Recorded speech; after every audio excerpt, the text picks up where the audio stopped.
या भेंडी पिकाच्या प्लॉट घेण्यापूर्वी या ठिकाणी हळद पीक होते।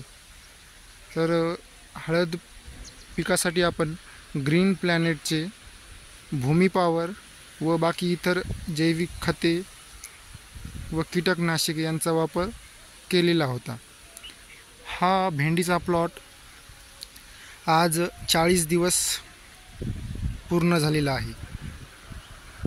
तर आणखी 4 ते 5 दिवसानंतर या प्लॉटमध्ये हार्वेस्टिंगला सुरू होणार आहेत। कुठे कुठे फूल दिसत आहेत आज। तर 2-4 दिवसामध्ये हार्वेस्टिंग सुरू होईल। पिकाला जो अन्नघटक लागतात किंवा अन्नघटकांचा ताण येऊ नये याकरिता एक भेसळ डोस आज देत आहे मी। तर त्यामध्ये एक मिक्स खताचा डोस आणि सोबत भूमी पॉवर 6 किलो भूमी पॉवर घेत आहे।